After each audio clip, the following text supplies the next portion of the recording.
Hello. तर आज झटपट अशी कुकरमध्ये पावभाजी केली, खूप छान झाली होती. आणि त्यानंतर एवढं मी काय घेऊन आले तर चला आपण पाहूयात. तर घरातल्या फक्त 4-5च वस्तू संपल्या होत्या, त्यामुळे आम्ही स्मार्टमध्ये आलो, कारण त्या स्मार्टमध्येच मिळतात आणि आमच्या जवळच आहे, त्यामुळे तिथे आम्हाला पटकन येता येतं. पण आता 4 वस्तू घ्यायला आलो आणि 4च घेऊन गेलो तर मग आपण गृहिणी कशाला, जितकी आपण बचत करतो तितकंच आपल्याला डीमार्टमध्ये गेल्यावरती काय होतं काय माहिती.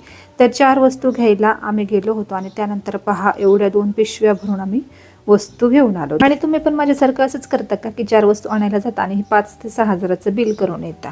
तर माझ्या बाबतीत तर नेहमीच असं होतं, त्यामुळे राजचे पप्पा मला पटकन कधी डीमार्टमध्ये किंवा स्मार्टमध्ये घेऊन जात नाहीत. सगळ्या वस्तू त्या किराणाच्या दुकानातूनच मला आणून देतात. पण 1-2 वस्तू अशा असतात ना की त्या फक्त डीमार्टमध्येच मिळतात, तर त्यामुळे आम्हाला मग 2-3 महिन्यातून एकदा जावंच लागतं. आणि या सगळ्या वस्तूंमध्ये मी एक छानसा लिप बाम सुद्धा घेऊन आले होते आणि तो मी लावत होते, तर पाशंभू पण कसे म्हणजे ॲक्टिंग करत होते. आणि लिप बाम लावून पाहिल्यानंतर मी ज्या सगळ्या वस्तू होत्या ना, त्या खाऊच्या वस्तू वेगळ्या डब्यात आणि बाकीच्या वस्तू वेगळ्या डब्यात, काही माझ्या वस्तू होत्या त्या सुद्धा वेगळ्या, सगळं असं व्यवस्थित असं सगळं ठेवून दिलं. आणि संध्याकाळी छान 10 मिनिटांमध्ये कुकरमध्ये पावभाजी केली.